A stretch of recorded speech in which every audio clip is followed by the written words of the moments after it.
So we have another article here. This one is from CNN. It's written by one of their reporters or journalists, whatever she is. Her name is Nia Malika Henderson. And this one is actually, it's, I noticed this right before I, got on air here. I noticed that the title of this article is almost exactly like the article from Fox News written by a Democratic operative named Mary Ann Marsh. I covered that on the last episode. This is very, very similar to that article. Hold on. See if I can find that article. Just to show you guys the similarities here. Here it is. So let me just give you guys the title of the article that I'm referring to. Mary Ann Marsh, Bernie Sanders' incredible shrinking candidacy. Why he won't be Dem nominee. So that's an opinion piece. May 20th, this person wrote this article for Fox News. Check out the title of this article on CNN and it's not an opinion article. It's not listed because the Fox News article is clearly listed as an opinion article. It says the title of Nia Malika Henderson's article is "The Incredible Shrinking," and it says ... Bernie Sanders. Ooh, I don't know. He might be shrinking. So obviously the tone of the article just from the tone of the headline already, and I think the article is going to be the same way, but the tone of the headline is already that Bernie Sanders, he's already faltering and he's not looking good and all that shit. So they're already pushing that fucking narrative. Big surprise. So let's check it out here. It says, last go around, New Hampshire was everything to Bernie Sanders. His one sure thing as he battled Hillary Clinton for the Democratic nomination. He routinely packed venues with Bernie or bust supporters who saw him as the antidote to the kind of political incrementalism that they thought Clinton embodied.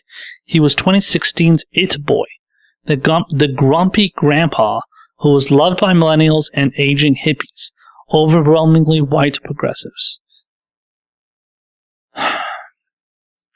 But 2020 is looking a lot different for Sanders. While he can still raise gobs of money, he has much more company, which leaves the question, who is Sanders without Clinton? Mary Ann Marsh made this same exact argument. And I remember that article, even though it was from a week ago. It wasn't that long ago, but I at least the specific tidbits of that Mary Ann Marsh article from Fox News.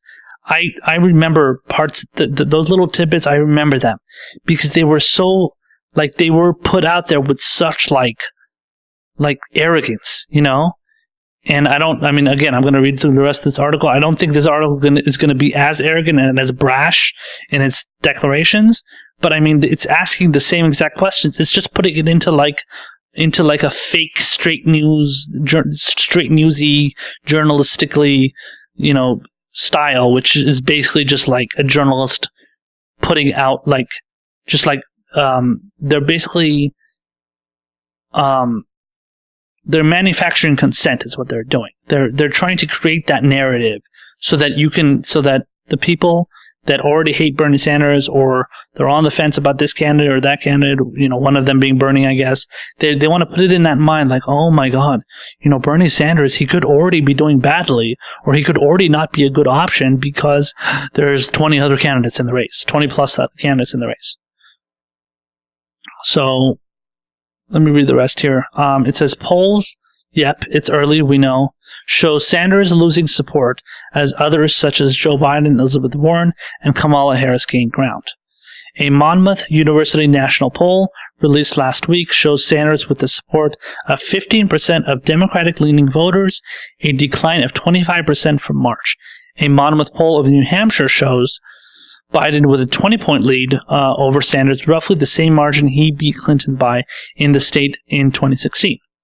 In conversations recently held with about a dozen voters who showed up at his events during his longest New Hampshire swing, it's clear that the kind of ride or die support Sanders had in 2016 has dissipated a bit. To some of his former supporters, he is just another candidate. That sounds exactly like that other article. the revolutionary frontman who launched 1,000 cover bands.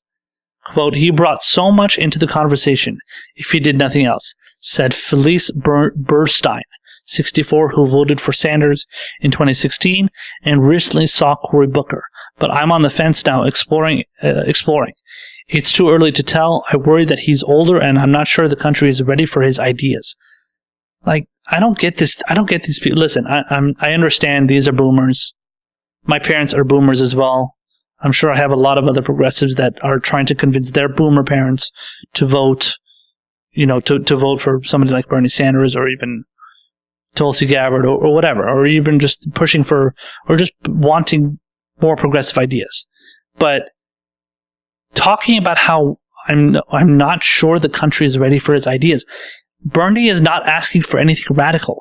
He's not, he's pushing for this person, 64 years old. They're almost 65 years old. They're soon to be, or maybe they already are, eligible for Medicare. And Bernie Sanders, and Medicare is very popular, by the way. Bernie Sanders wants to make Medicare for all. He wants to give everybody Medicare. And this is an idea that this 64-year-old woman should be perfectly in favor of. So when you're talking about, I'm not sure if he's ready for the idea, for his ideas. At least you're not saying you're like against him, but at the same time, this person is falling for the propaganda. They're falling for the bullshit, and they're just believing a bunch of lies, honestly, about how like Bernie Sanders can't make it because people are already worried about his ideas. Like, that person is watching too much MSNBC. They're watching way too much CNN, and they're just like they're getting stuck in that same bubble that all these other so-called reporters and Malika Henderson and all these people are in. It says, at a town hall in Concord, which is New Hampshire, Sanders started out his speech citing the reasons he could beat President Donald Trump, among them recent polls showing him leading Trump and his ability to attract young voters to the polls. By the way, Bernie Sanders was ahead by 15 points, by double digits on average, essentially, in 2016, while Hillary Clinton, at the same time, was always ahead by just a few points ahead of Trump, maybe at the most 5 points, but in the lowest she was nearly tied, maybe 2 or 3 points with ahead of Donald Trump in the general election polls, whereas Bernie was ahead by 15 points. It's huge. It's like a 3 to 5 times more. So, and then it says the electability question comes up time and time again among Democrats who are desperate to find a candidate who can win the White House. My main concern is his ability to beat Trump and whether he is just speaking to the choir, said Charles Latches, 60 years old, of Concord, who voted for Sanders in the 2016 primary and didn't vote in the general election. What is he going to do in the general with battleground voters? They are going to demonize him and bring up Venezuela and socialism. But my political heart is with Bernie, but I would rather be with somebody who I know can beat Trump. So let's pause there for a second. These people that are worried about the attacks that are going to be launched against Bernie Sanders, these people are not, like, you're not smart. Like, what do you think is going to happen? You think Bernie Sanders is just going to okay, so let's say Bernie Sanders wins the primary, he gets the nomination, and he goes and faces Trump.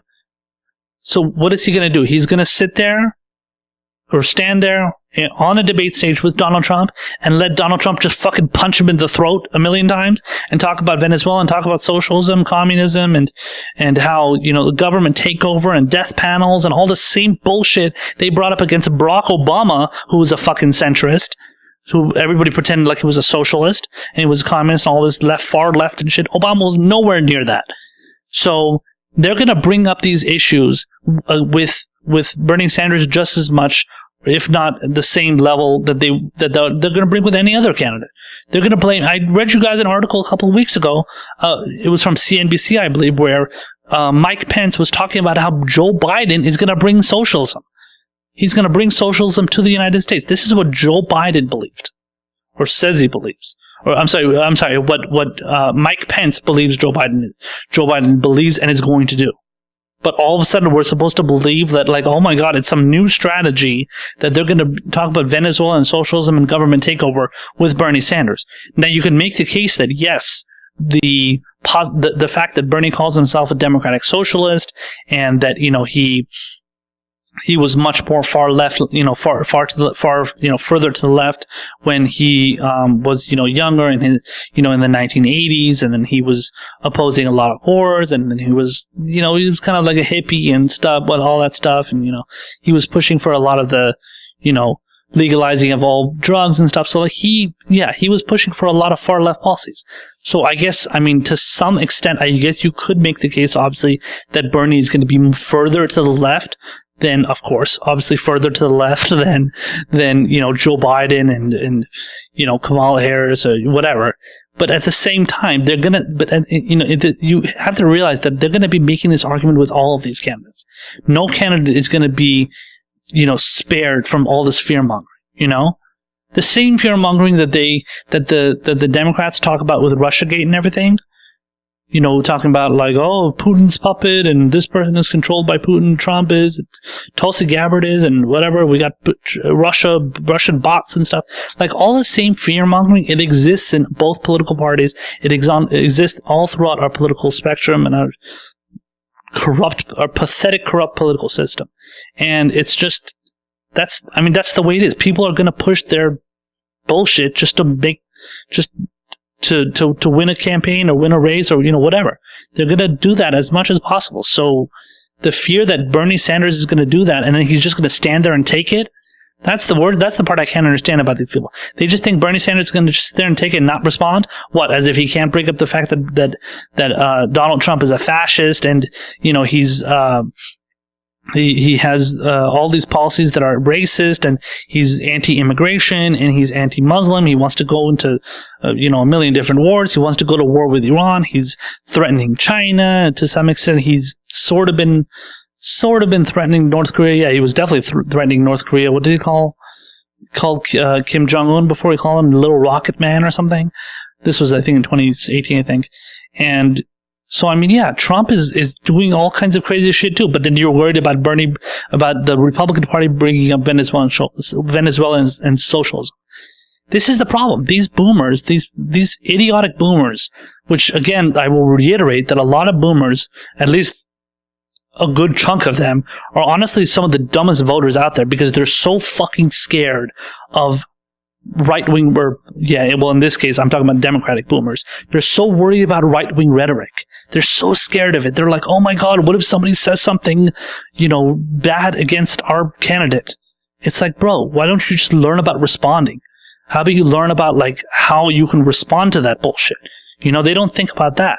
So, in those, you're not going to have when it comes to Bernie Sanders, he's not going to sit there and take it. He's going to respond, and he's going to call out Trump. And he's going to, just like he called out Hillary Clinton in 2016. Do people not remember that? But all of a sudden, because, Bernie Sanders was able to take on Hillary Clinton, but he's not able to take on Donald Trump, apparently. Because he's going to be scared of Donald Trump? Maybe Hillary Clinton is going to be, because she was. A lot of times she didn't know how the hell to respond to Trump. She would just sit there and just, act like, whatever he's saying, shouldn't even be responded to, with actual substance. She would just respond with her talking points. Whereas Bernie Sanders can go in there and, he can just, get out of the way and dip and duck and dodge all of Donald Trump's bullshit, and he can respond with actual substance. So Bernie Sanders he's a master of that. He did that against Hillary Clinton, and he's going to do it against Donald Trump, and he's going to be doing it in the primaries as well. So continuing on here, it says Brian Foley, age 37, of Hudson, New Hampshire, is definitely for Sanders, maybe Elizabeth Warren, and says he has an answer to the socialism question. Quote, every election, Republicans paint Democrats as socialists. We may as well have a socialist this time, he said. That's a good point. Several people described their 2016 vote for Sanders as more of a protest ballot that they cast, knowing that Clinton would likely be the nominee. They suggested that in 2020, practicality would be much more of a factor. As for Sanders, he is certainly aware of the changing dynamics of the race. He huddled with current and former state representatives for a closed-door session before hosting 2 town halls. While his campaign says he isn't focused on the other candidates, he clearly is. He was hammered He has hammered Biden the way he hammered Clinton over trade deals and the Iraq War. Sanders, not known for being a good retail politician, has also taken to snapping selfies, something most of the other candidates have been doing for months. We are acting as if last time didn't happen and starting from the ground up, said Carly Stevenson, Sanders' deputy state director. Voters are right to have high standards. We aren't assuming there's a glide path just because we did well last time.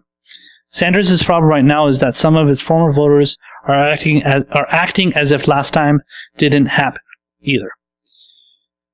So, basically, the only thing I can say to this particular article, which is not as much of a smear piece as that article from Fox News from the Democratic strategist, but is definitely has the same message to it, not the same tone, but it has the same general message to it. All I can say is that I feel like I'm repeating myself. We have to have a debate. We have to have our first debate here. Bernie has to get his feet wet. If you guys remember when 2016 happened, so when 2016, came, this is basically 2015, before the primaries happened in 2016. Nobody knew who Bernie Sanders was before the debates, And a lot of people, see, listen, I'm somebody that is involved not in politics, but I'm involved in covering and following politics constantly. I am a political buff. I am a political, extraordinary in the sense that I love to cover it all the time and love to know everything that's going on. That's not always the case with like sports. I love sports, but I'm not covering sports all the time. That's why I'm not doing a podcast about sports. I'm doing a podcast about politics because it's something that I love to cover and I love to get into the intricacies of. So my point is that if I'm following politics all the time, I know what Bernie Sanders stands for. I know what Joe Biden stands for. I know what Hillary Clinton stands for. I know what Warren, Kamala Harris, Kristen Gillibrand, Cory Booker, all these different candidates are. I know what they believe in because I'm following what they're saying. I'm constantly on Twitter. I'm constantly on social media. I'm always following the news. I know what's going on. Majority of people don't know what's going on with these candidates. So my point is that these people they're not keeping close track of everything. So what you need is a debate. What you need is to have a debate, just as we're going to have, like I said, 26th and 27th of June, so this coming month. So in about less than a month, about 3 weeks or so, there's going to be a debate. Apparently, it's going to be 26th and 27th, so there's going to be two separate debates because there's so many candidates that obviously can't get 24 candidates on one debate stage. So it'll probably be split into like 9 and 9, I'm guessing. So, or whatever it is, however many, it's going to be 8 and 8. But once you have that debate, people are going to start noticing Bernie Sanders a lot more now. So right now, what they're doing is they're just saying what the candidates are saying, in speeches. They're seeing what the candidates are saying on cable news shows. They see what they're saying at like their events, their little campaign events, and fundraisers, or whatever the hell they're doing. Well, the fundraisers not so much because, like I said, those aren't even taped. But I mean, like they're big donors. Obviously the big donors at the fundraisers see. But my point is, people are seeing them alone. It's so much more different when you see candidates standing next to each other and kind of clashing heads and arguing, yelling at each other, responding to somebody's questions like that. I mean, and I'm not a big fan of the debates in the sense that I think a lot of it is just for show. It's almost like, and I think Kyle Kalinske of Secular Talk has referred to it as this, but he refers to the whole idea of like debating, for people as like a WWE event. So when you have like wrestling events, fake wrestling, obviously not real wrestling, but when you have fake wrestling and guys are just going out there, it's basically like, it's pageantry. You know what I'm saying? It's what's the word? It's like a performance. You know what I'm saying? and it's just 2 or 3 or however many, well, in this case, obviously 8 people and 10 people going at it, one at a time, just piling on top of each other, just going after each other. Obviously, they go after the main candidate, the top candidates the most, and they just go after each other constantly, just hitting each other over the head, blah, blah, blah. Just constantly hitting each other with talking points and rhetoric and attacks and all that stuff. So when it comes to that kind of stuff, that kind of like event, it gets your attention a lot more than it does like a campaign event. Now, when it comes to Bernie Sanders' campaign events, tons of people attend those things. He consistently gets huge crowds. But you have to understand, those are the people that support Bernie Sanders.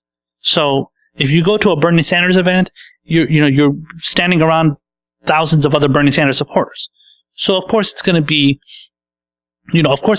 like a bunch of people just like loving what this person is saying, compared to being on a debate stage where, debates happen and then people obviously, they have like, there's always multiple candidates, and then all their supporters are sitting in the audience, they're watching, they might be clapping and yelling and taking part in some way, but it's generally, it's kind of a thing where it's all about that specific type of performance and entertaining people in a performance, and just putting on a show, pretty much. And as much as I don't like it to some extent, it can be enjoyable to watch, but at the same time, I don't think a lot of ideas are exchanged, especially when it's going to be so many candidates. But that's what you got to do. Again, you have to get into that debate. You have to do the debates for sure. The debates have to. I'm not advocating against debates. I'm just saying that don't look at the debates as the best opportunity. Don't look at it as the best opportunity for the ideas to be exchanged, but definitely look at it as an opportunity for that candidate to get themselves to the next level, or maybe even falter.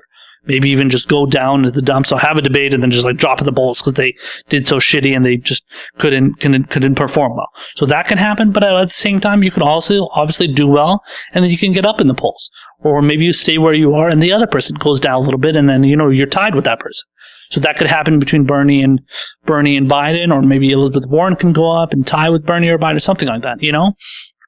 So I'm not really worried about